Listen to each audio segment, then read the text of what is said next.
Help! Help! Stop nu! Alsjeblieft! Alsjeblieft! Ik heb een kind! Alsjeblieft! Alsjeblieft!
Just talk to you guys about different things and show some video clips and stuff. I don't usually do those types of streams. I don't have fancy software. I'm not super comfortable streaming because I don't quite know what I'm doing and my stuff doesn't work that great. So that being said, though, I have ideas all the time. Like I'm sure a lot of you do, you know, like even when you're driving down the road, if wild animals cross the road, there's a thought about nature and what nature really is versus what Goatis and Marina want to promote that it is. Things like that, things about, you know, women like Primal Bell and how envious they are of a woman like Diane and how they want to take her place, and different metaphors, different things that, you know, make you think about life, and the metaphor of a corporation that wants to preserve its power so bad that they won't protect a woman and child scrambling for safety, stuff like that. I come up with creative ideas, funny ideas all the time, but I'm not able to act on every one of them because I don't do content all the time. And, you know, that's hard. Content creators that create content all the time, you know, it's kind of a grind. They have to keep alive in that algorithm, and they have to, you know, act on their ideas and put that out. And even for me, there's some pressure there to create something. And I can't always, you know, it's sad because I'll think, man, I could really put out better stuff if I just could work on nothing but this and had great stuff to do it with and knew what I was doing and all of that. But I do what I can. and hopefully, you know, I can do some creative stuff here in the future a little bit. Also, you got to realize it's a one-trick pony. It's this particular channel. It's really about the one thing. So it does become a bit redundant because you do feel like, hey, I want to get these facts into this video about this guy and what he's done. And, you know, that kind of can take away from the creativity because you're just talking about the same thing over and over. But at the same time, this is activism, and sometimes you have to be redundant with activism. So that being said, though, I thought this would be an opportunity to kind of take a look at some stuff. And by the way, this is a really good book, The Fox and I, and got all kinds of nature in there. But Gaslighting doesn't believe we should read books, so go out and get you some books. Anyway, yeah, that being said, I'd like to say, you know, how did I and why did I get into this? One reason would be, you know, for me, I have talked about this a little bit before, but I left a group in 2019, and you know, that's kind of hard on you when you've put all of your effort and energy into something that you care a lot about and you believe in, and then it kind of, you start realizing that the people that are involved in it aren't what you thought they were. Some of your beliefs may be the same, but some of them are different, and it's just different enough that you need to go be by yourself and figure out what you want to do with yourself. And that's a hard thing, but I knew the best thing for me to do at that time, so that I wouldn't get back into, you know, being like super politically motivated and getting back into that kind of thing, would be to do anything else for a while. So I got into, you know, all the things I used to do before I was in the group. I got into like playing music and gardening and doing all kinds of stuff. Joined some permaculture groups, made some friends, stuff like that. And whenever I would watch the internet, I would watch things that were not about anything like that. So I ended up looking up a lot of like diet videos and stuff because I was thinking about going vegan, because I had started eating meat again, you know, and then I had been a vegetarian for 10 years before that. So I thought maybe I'm wrong for eating meat. Maybe I should actually go even further the other way and just see what it would be like to be vegan. And then I was thinking, I'm having a hard time coming up with what to eat, you know, because at some point it's really difficult to come up with meals, you know. And also this channel I've been welcoming to people of any, you know, persuasion about diet. So vegans are welcome, you know, and vegans are different from one another. I've seen vegans that look like they're doing all right, and I've seen vegans that don't. I've seen meat eaters that look like crap. So I'm not trashing anybody's diet. But for me, veganism didn't work. But at any rate, before that, I was looking up videos to see, hey, all I was getting was like happy talk about veganism. Oh, it's so wonderful, you know. And I thought, okay, this is weird. This seems really stacked, you know, in one direction. Let me see if anybody's had a problem with being a vegan. And finally, the only video I came up with at first, and then I realized there was a whole rabbit hole of anti-vegan content, but the algorithm just kept giving me the happy talk, except for this one about Monami Frost, where Spheria was criticizing her pretty accurately, but he was weird, and I thought he also looked very evil. And you got to realize, I just left a high-pressure control group, and I thought he looked about like the people I got away from, and I thought, this guy looks like an evil piece of shit. And he made this comment about how in the past, you know, people would have been like eating babies or eating human flesh or something along those lines, but he didn't say it like he thought that was bad, that the elites or whoever would do that, but that he thought it was like super great and cool. The you know, way he was speaking was so detached from reality, and he was just completely weird. And so I started looking at the channel, seeing like, what is this? And then I saw some videos of him with Diane, and I thought, well, she seems really lovely. Maybe he's not as bad as he seems. Maybe this is to be edgy for YouTube. I hope that's the case. But I didn't like him. Nevertheless, I noticed he said some things that I agreed with about school and about coffee and about different things, about how most YouTubers don't give a fuck about you. I agree with that. That's really true. He ought to know, you know. But anyway, so yeah, I thought though that he was a sick creep, and unfortunately things unfolded. It's so funny too, because I was trying to look at content to de-stress, to just do things that are just very human and normal and not charged politically or activism-y or whatever. But I tend to veer that way. And so, of course, something weird goes on here and it ends up being that. But I think that's good. And I almost think if there is a God in this universe, maybe I was meant to see that. I stumble right into something that I recognize for what it is because of my past. So I'm looking at that and I'm thinking, you know, I wonder what else he's going to do, because it just kept getting weirder and weirder. After she got away from him, I thought, yep, he really was abusive and she got away. I hope she's all right.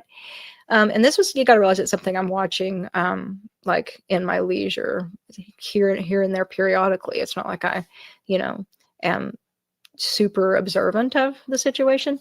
So, you'll come back to it and you'll see, like, I saw Vegan Gains talking about the acid attack. That's the first I heard of that. And I thought, I hope that's not her.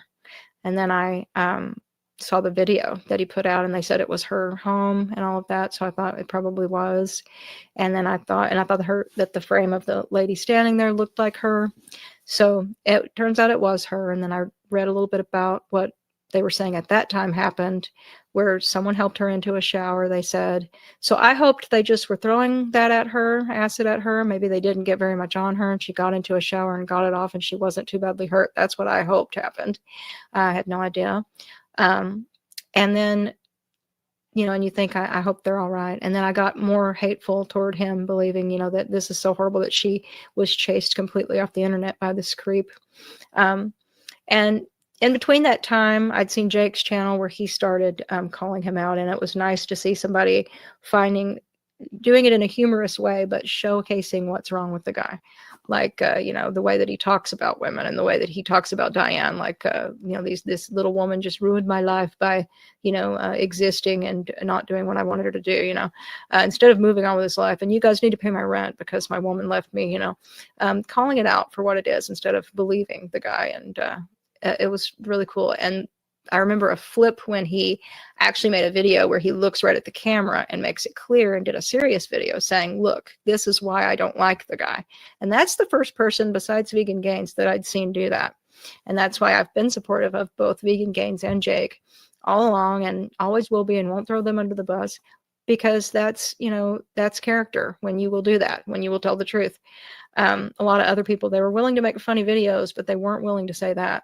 So that meant something to me. And I remember when Jake went further and did a video and it pointed to Diane's videos, and I didn't realize she was making videos. So I saw that video on his parody channel where he showed her wounds. And you got to realize that's something that YouTube and Google are really not liking people to show. Now, all this nasty freaking violence all over YouTube and all over the TV all the time. But if we show Diane's wounds and if they complain about it, they look for any way they can to censor that. But her wounds are what really, I was like, oh my God, I didn't know she got hurt that badly. And then I didn't know about the beating at all.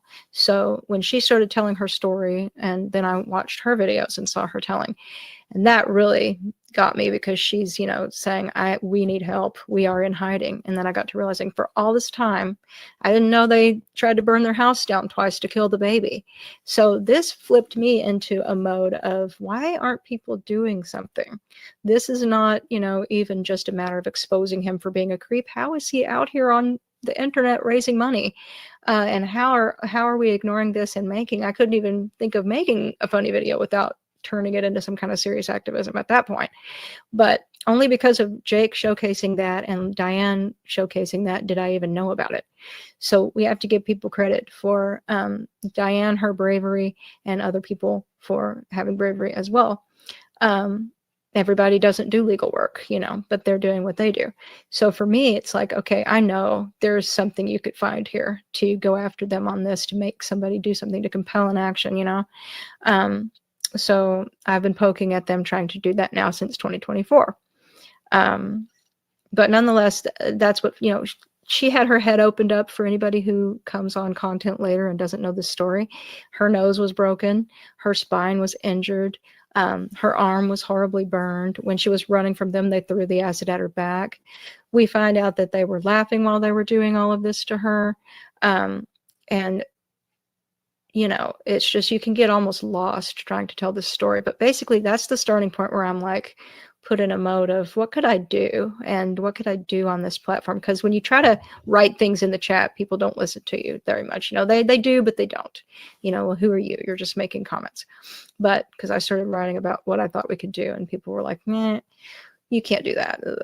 Well, you can. So anyway, I decided, I thought, we have these channels like the Ghost of James Uganda and people like that who are being Goatis, parodizing the guy, which is a very clever way to make people pay attention to something, is to make it funny, you know. And I thought, well, nobody's being the girl, and that would be me being female. Maybe I could do that, you know. And so I tried to put a video together, and I did, and a few people liked it, like Jake and the Ghost of James Uganda and Acid for My Valentine, and I had them helping promote my material, and I very quickly took it from info material to activism material. And at first, I tried to do it where people who were scammed by him would try to get a subpoena going where we could find out where he is by making a case for the scams. That was my first angle in 2024. I also, in 2024, sent them all the information about what he's done, and I found some case law showing liability for platforms that host certain types of material, terroristic criminals on their platform. You know, it took a while to do research, and this evolved into what I now understand, where the holes are. But the law is changing where you won't have to go looking and scrambling for a way to do it. It'll be a lot easier. And I've touched on that recently. Those laws are literally as recent as December and January of this year. So December of last year, 2025, and January 2026. So we're going to see some things change here. And Diane still has some time on that as well. But that was when I got started on things, and I had help getting promoted, and you know, enough people liking my content to kind of get a little gathering of viewers once I started trying to do that kind of stuff. And I thought at first this will be, people won't want to watch this. They're kind of just wanting to make fun of the guy. In fact, I had someone say that to me. People just watch this content because they want to make fun of the guy. They don't really care about doing anything. But I didn't care. I wanted people that want to do something to be involved with my content. So that's what I have. I have an audience of thoughtful people who, some of them really get it too. They, you know, have a really good, deep understanding of the ins and outs of what I've been trying to do. And I have a big appreciation of that. But I'm going to show some videos. Let's show this one right here. This is a compilation of the kind of people that stick with Gaslighting. So let me make something really clear. Gaslighting was telling the truth when he said YouTubers don't care if you live or die. When he's talking about a YouTuber like himself, they really don't. And but they'll use you as a useful idiot. And the kind of fans that he has that actually like him, knowing how evil he is, knowing what he's done, they like him more. There's a little handful of them, but they have abused other people. Those people have talked to me about what's been done to them. Very, very stupid stuff, very traceable stuff. So they'd be wise to stop. But nonetheless, this is one such fan. So this fan threatened a girl completely off of YouTube by name. It's why he lost his YouTube channel and why he lost his blog, because I went after him on it, and I went after, and several other people did as well. But this lady was simply supporting Diane in comments, and she made some content. And he said that he knew where she lived, and he was going to make her life a living hell, that he was going to start calling her up. And he made some fire references about fighting fire with fire. Knowing what happened to Diane, that's an interesting thing to say. He also said that he watches to see who gets on his blog, that he has software to see who they are. So people that go on there, I would encourage, if you do go look at that nightmare shit show, to do it with a VPN. And the fact that he would take that much time to find out who, when I see the blog, I think it's a joke. I just wouldn't believe it's a real person, but people that know, that have interacted in other spaces, know that it's a real person. Or I would think it was Gaddis himself. There couldn't be anybody this crazy. But this is the person that's made post after post about me, directly threatening me, and threatening in general anyone who comes between him and his Lord Goatis. So here's a video about that.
So that's how you devolve as a person. But let's talk about the evolution of somebody. And let's talk about Diane, and we'll take a look at a video about that. You know, when Diane first approached coming back onto YouTube, she was I observed her being maybe a little bit more timid and more, she relayed small bits of info. She expressed in her comments that she was afraid, that she could feel him being angry with her. This is conditioning. This is not only when she was with him did he condition her to feel that way, but when she's away from him, the fact that she couldn't get away from him and just live in peace is his way of conditioning her to feel like, she dared to ever speak out or, ever gather any type of support, even not the kind of support where you go after him, but the kind of support where you just are supported as a person to have a decent life. He didn't want her to even have that kind of support. So she was conditioned to feel like she was going to go it alone and maybe not survive. You could tell that was kind of the mentality at the time. All right, that was what I picked up on.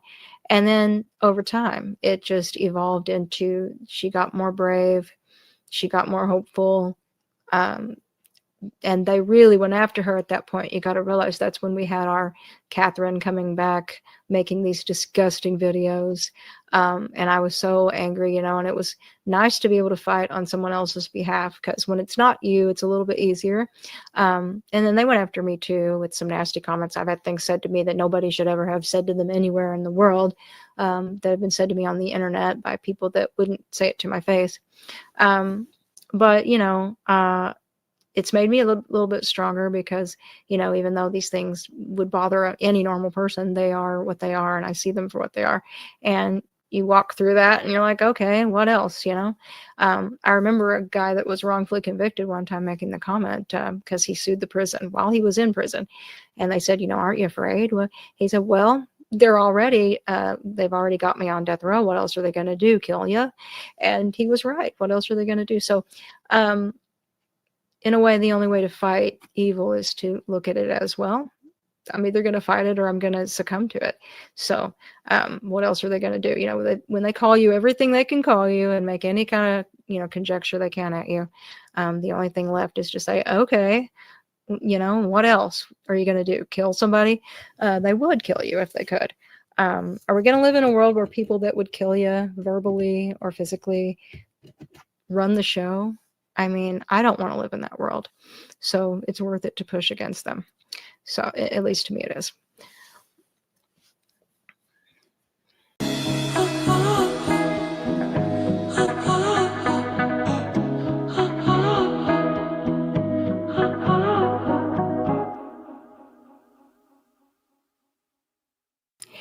When Diane first came to YouTube to make her own videos, after all this happened to her, she was very timid. The videos were very short, and she was fearful. She expressed that fear in the comments section.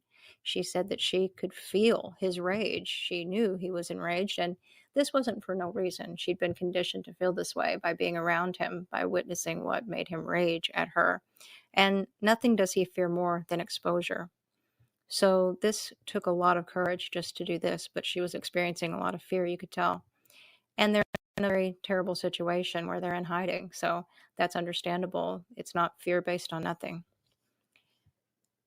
This time, though, she didn't do it alone, and her support didn't dwindle, it grew.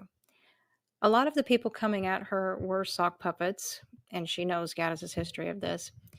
But instead of that affecting people like myself, making us believe ridiculous things about Diane, we knew it for what it was, and we fought back with her. Because of that, she has grown in strength, and she's been able to actually show her humor, her creativity. On her Patreon, she shares some of her artwork. She is a very intelligent, creative, and funny person who could make meaningful content if she felt like being a content creator. She has to maximize their safety by focusing on this story. But it'll be nice to see her be able to do creative endeavors without having to focus on this, because she's so much more than this.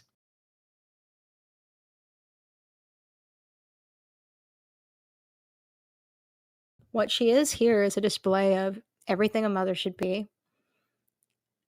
of character in caring about Gaddis Laxton's daughter that he might be harming, that he told us he's harming, and he told us that back in 2023, so we're going on 3 years of harm towards a child that is the type of harm that's very difficult to recover from. The longer it goes on, the worse the harm, the more people that could be harmed. Kill me because that's my fault in his mind. So that's his little secret that he doesn't want people to hear. So Sverige nearly murdered his girlfriend by brutally beating her, and for no other reason than because he had this delusion that Luna thought he wasn't masculine enough. And he's the one claiming that he's the one who is being abused in the relationship. And by the way, Sverige later lied about this incident, claiming that Luna was attacked by some random mugger and he was begging for money on his Patreon to pay for Luna's dental surgery and hospital bills. And again, where's the evidence that Luna was abusing Sverige? Sverige has no evidence of this. The only thing that we do know for sure is that Sverige tried to kill Luna multiple times. He tried to kill her with acid. He tried to kill her with a fire attack. Luna shared her story about how Sverige beat her. And again, we do actually have footage of Luna with her face pummeled in. So who are you going to believe? Who's the one who's the abuser? I think the evidence is quite clear.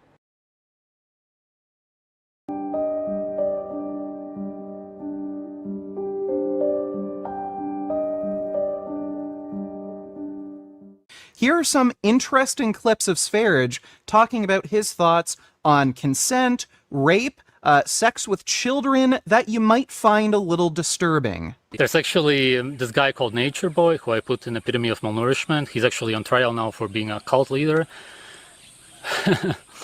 He said that he had sex in front of his children, and he actually let his son grab his penis, and he talked about it as if it's natural, and it is actually natural. You would always have sex in front of your children because it's nothing special. Sex in nature is just nothing. It's like eating or shitting, as I said. They drilled it inside of your head. Everybody in your life, the media, your parents, and the school system told you that it's wrong. You have been re-educated, and that's why you cannot actually explain why it's wrong when you hear about something such as having sex around children, whatever. Your family... It feels wrong, but does it actually? No. In the so-called ancient times, in some places, it was normal for the mother to show the son how to have sex. And of course, we can produce children with our sisters and brothers. Monogamy. Yes, this is monogamy. Monogamy is you having sex with your family. Oh, in nature, you simply fuck with your family and there's no jealousy. Why would you be jealous of yourself? Your child, we can assume, is 50% the woman and 50% the man.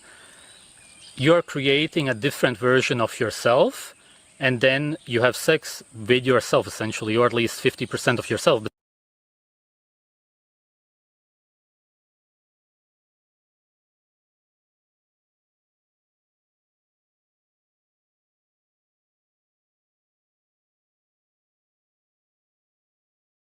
So it would be wise if people would get on board wanting to do something about this, because it's not just this one guy. He's representative of all guys like this. And it's funny because all guys like this or girls like this have a delusion about themselves where they believe that they're extremely special. He's not. He's not a boogeyman that can, feel where you are. He's not omnipresent, omnipotent.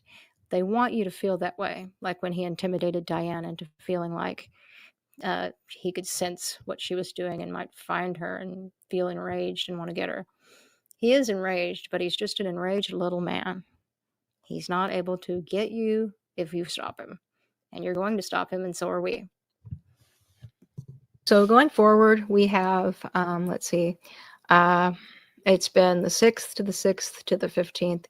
So yeah, it's been a good month and a half. And that's a good sign, obviously, that, it's not an ungodly long time and judges get busy. But if this were a throwaway to the judge she'd be done.